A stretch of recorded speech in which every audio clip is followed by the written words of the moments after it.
All right, the Detroit Lions get a quadruple dose of good news, and it has to do, Hit of the course, with the quad? game. Of course, with the game on with the Dallas Cowboys. I'm going to start with one. Yep, thank you. Throw it over to you. First Yeah, one is Tom Kennedy. thank you.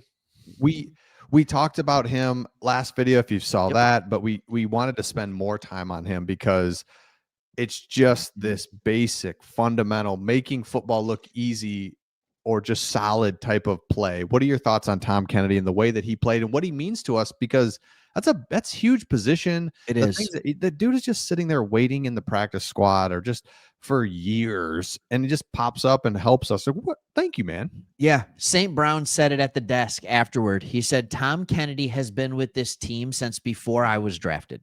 Mm. Like, think about all that St. Brown has done for this franchise in 5 years. Tom Kennedy's been here longer.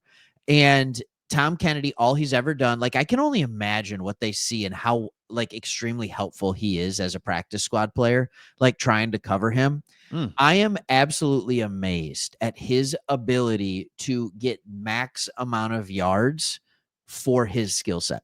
Right. Kick return, punt return. I am convinced he's a better punt returner than Khalif Raymond, who is a guy who has been a Pro Bowler as a return man, right? And I'm not saying he's better than Khalif Raymond was 6 years ago as a punt returner, but as it currently stands with this new dynamic kickoff. What a stupid name, by the way. But anyways, he is a fantastic kick returner in that. He has proven that if St. Brown gets hurt, he is an effective slot receiver. Like, what can't this guy do? I'm about to put him out at safety. You know what I mean? Like, and I know we can't do that. That's obviously tongue in cheek, but his ability to make the most out of nothing is honestly somehow still baffling to me, even though I've watched him do it, albeit pretty much only in the preseason for 6 or 7 years. 100%. What do you? No, Yeah, it's just thank you, Tom. I just love thank you. watching him, and it's a good story. Yeah, it's a good story. You saw him after the game get a game ball, and everyone loved it, and they're really, Yes. really excited for him. And he just all right. Good news number 2. Speaking of game By balls, the way, special teams are important. but they are, and we've seen it this year. We've seen it all. We've seen the last few years Good when and we're bad. so good. We're so good, and yeah. So number 2 is Muhammad, defensive end. He gets a game Al-Qadim. ball as well, and I think this is good news number 2 because Yeah. just waiting for somebody else. Hutch can't do it on his own. They're going to double him forever. We need someone to just show some ability. You don't even have to be that great. Honestly, you don't even have to get a sack, but can you get in? Can you disrupt? Can you do something? And so for Yep. him to have 2 or 3, whatever it was, awesome. Yep. Fantastic. 3 sacks, I believe it was. Yeah, 3. One, the left tackle just decided, I'm not going to block you on this Yeah, play. that was nice. You got money on the game, bro? But anyways, like I'm just not going to block you on this play. That's fine. Don't worry about me. And that's what it needed. And by the way, this is really good news for him because we were just talking this past week on this channel. Like, what happened to Al-Qadim Muhammad? Like, he was so good for the first month of the season, and then he just disappeared for 2 months. He's just gone. October, November, see ya. And now we're back in December, and it's like, oh yeah, that's right. You were really good on the opposite side of Hutch. And this was extremely important in 2 different ways. Number 1, he got pressure, he got sacks, he ended drives. Like, that's what you want. Number 2, I don't know if you noticed this, but by the 4th quarter, they were no longer chipping Hutchinson. They were no longer able to put 2 at him because they had to worry about Muhammad as well. So Hutchinson ended with his season high in pressures, at least according to the prime guys, with 10. Like, thank you. Our entire team had 16 pressures last week. Hutchinson had 10 alone today. Yep. Or yesterday, or 2 days ago, I guess it was now. Like, who knows days?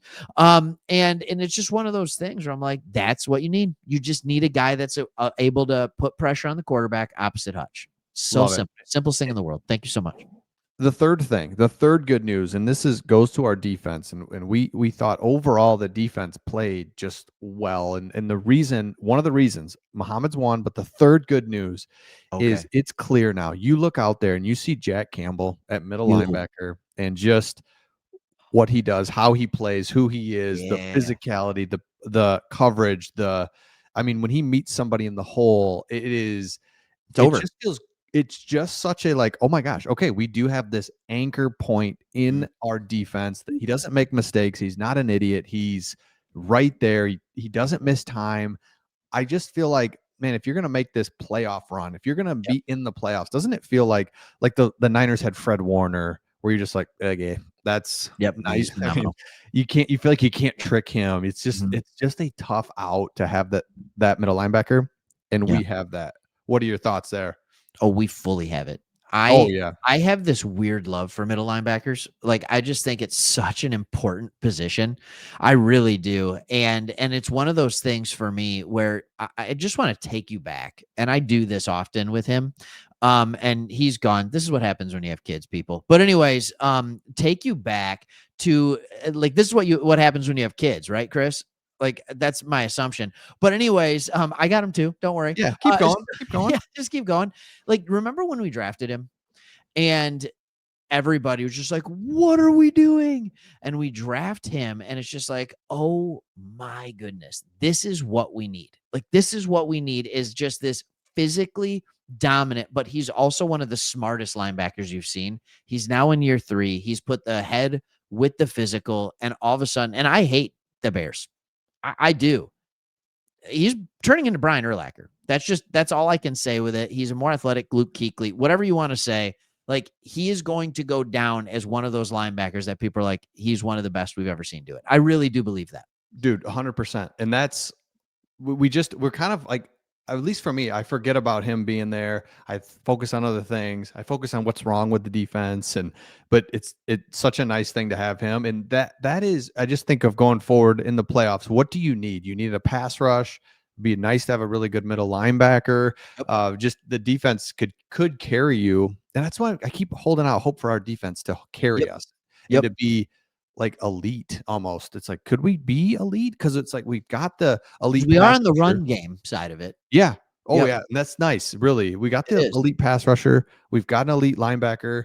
We Yeah. have safeties. They're hurt. It's so we could be elite, and that would be nice. All right, last bonus or last good news Yeah. is Bonus. we played what felt like we joke around about JMO a lot on this channel. It's fun. He's an idiot. He does things that you're just like, dude, stop it. But And one I'm of the learning to things love is we me got to some see an J-Mo. actual idiot on the other team with George Yes. Pickens. And so what it makes us realize is while JMO does funny things, he is a great player, and he does Play play hard. hard, and he Yes. blocks hard, and he does a Yes. lot of, and because I think maybe it's because of his frame, he doesn't look like, I don't know what it is, but when we see a guy with low energy, with not trying, it was good to see Pickens and be like, just be thankful for what you have, because Yes. JMO is actually very dependable Yeah. and a good receiver. He's dependable. He's a good receiver. And we were just talking about how, a lot of these guys that are getting paid, their play is falling off or they're hurt or something like that. Well, JMO got paid too. He's not playing like a guy who just got paid. Like he's still giving all the effort like he's trying to earn his money.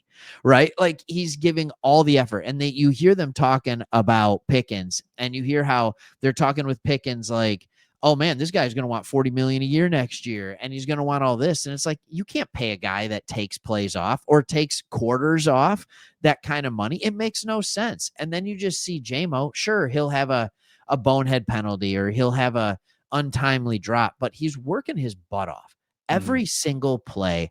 The teammates are actually really seeming to kind of rally around him and him around them. Like it seems to come together. And all of a sudden you're starting to see, okay, because I will admit, when we paid him, right? Like, what was it, like 21 million a year or something like that? I was hesitant. And then when good old Johnny Moe wasn't throwing him the football the first 7, 8 games of the season, 9 games of the season, I was even more hesitant.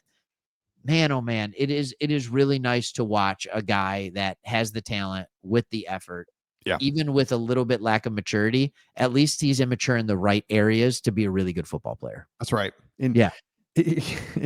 in in Dan Campbell lets him do those things, which Mhm. I think is the right thing to do. Let him be. That's what makes him Yep. him. Let him wear his snow gear and inside. Inside. Let him let him just I mean, he's Why? Why what do that?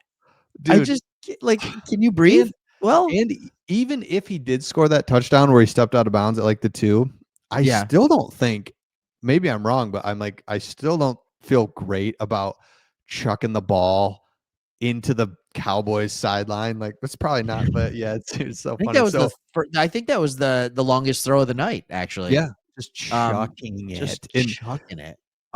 Here's a bonus one for you. We Thank you. saw real, and we know he can do this, but it's like, okay, he clearly it's just not even a problem. Is Tesla can Yeah. play. Did you see they didn't show the replay, but it was like the greatest toe tapping catch. He was like a yard out of bounds, but Yeah. he caught that in the back of the end zone. Yeah, it's Like, insane. oh, whoop, that was, and it's just like out of bounds, out of bounds. It's like Yep. he how did he even catch that? Because right, not only did he catch it, but it was a yard out of bounds. He still goes and gets it, drags his Yep. feet, and I bet you, if you really looked at it, probably was a lot closer It than was we really even close. It was really thought. But close. it's like, okay, he's for real. I mean, He really, is. really for real. It's not a gadgety thing because yeah, the there's a few catches that is just like, man, that's really crazy. It's like, no, that's just Yeah. what I do. So And deal with it. and you know what? That was really impressive, but here's what was even more impressive to me was he was consistently getting separation in this game. Mhm. I think that's the one thing that we weren't seeing, which tells me 2 things. Number 1, he's becoming more advanced in his route running, right? It might tell me 3 things. Number 2, that knee is fully healed from early on in the preseason, and early regular season. Number 3, they're running concepts to get him open. So they're starting to actually do some of those things within the offense that can be helpful for him. Mhm, mhm. And by the way, what about the one that Goff missed at the end Yep, of the half? yep, That's a touchdown. That is a yep. touchdown. He just obliterated that DB on a deep route. Like just falls over. And so I just, yeah, Tesla, he is for real. Mhm. And we are getting to the point with him where we are going to have 3 high quality wide receivers, not pass catchers. 3 high quality wide receivers. We're gonna have 5 high quality pass catchers because you're gonna throw in Laporta and Gibbs. And I'm just that could be nasty. If you get that offensive line situated by the end of this year, I think Frazier could be an answer, by the way. But Mhm. if you get that offensive line situated by the end of this year, and especially next year, this offense could be the best we've ever seen it, if I'm being Oh, completely honest. Because what have we ever had at the third wide receiver? The best we've ever had. wh Like, we who was what Reynolds was like the yeah, it's Josh closer. Reynolds, Tim Patrick. Like, But so the what if ceiling is so much higher, and JMO's so much better than JMO was when those guys were the third receiver. and so it makes you wonder if Frazier and Ratledge could be, um, just they're rookies, and if they could Yeah. really from year 1 to year 2, and then yeah, so there's a lot of questions on the offensive line, but it's like, just I mean, Can spend every resource this offseason. We've got everything else, like, that's why Mahogany will come back too. oh, yeah, mahogany, but that's It's why center. It's the this center that we have to fix, right? I just can we talk about that for a second? We always talk about I'm trying to remember who it was. I mean, I know in St. Brown it took them like 8 or 9 weeks to get really rolling, and we've seen that with a lot of our rookies. Christian Mahogany, his rookie year, it took a long time. You know what I'm saying? It took a long time. And it was the last 2 games of the season. Miles Frazier had the same thing where he was hurt. So he missed a lot of the early window stuff. We keep saying, like, hey, nothing's getting fixed on the offensive line to finish this year. What if Miles Frazier actually could fix it? Mhm. I'm not What saying if he's a Miles perfect Frazier solution, but what if he could come in and actually help stabilize this thing and get us over the hump? and that's why not have every resource go towards offensive line this offseason? Because I know. you look at the 2024 draft, and this is just an example, but you Oh, girl. in round 1, you take Terrion Arnold, fine. Yep. Round 2, Enos Rakestraw. Well, hello, who are you? Yeah. I'm hurt Round constantly. round 4, we didn't have third round pick. Round 4, we take Giovanni Manouf. Great. I love it. Sure. Let's see what he can do. Give it a He's shot. massive. But here's the one that again, you can nitpick picks all day, but I just Sion Vaki, round 4. great special teams player. But injured. Yep. He's a safety. Oh, no, he's a running back. Oh, he's a safety. No, he's a running back. He played safety. It's just what I'm saying is in these later rounds, if we're just going to take flyers on somebody, these are the types of things, either early in the round, late in the round. Offensive linemen are so important. I get it. Maybe wasn't one available, but I use him as an example in the 4th round Yeah. to take Vaki or, so again, and then we take Mekhi Wingo in round 6 and Christian Mahogany in round 6. So Yep. I would love to see us just resources this offseason. And we don't need to talk about that. Early though. I love Early. yeah, early. I Because love what you're saying. we've paid players at the other positions, right? Like we've paid them, and yeah, we have guys. Yeah, I mean, we got Penei Sewell. I get that, and we did early with Ratledge and stuff like that. Let's go early resources on O-line in the offseason, and then take flyers on guys like a wide receiver, take a flyer on a DB, take a flyer on a linebacker, like because we have the core already in place. Yeah, take it. So Yeah. I love it, man. Thanks for hanging. This has been great. Let us know your thoughts in the comments. Yeah. Good news all around. We're back. We're feeling good. Let us know your thoughts in the comments. Make sure you subscribe, and we'll see all of you on the next one. See ya.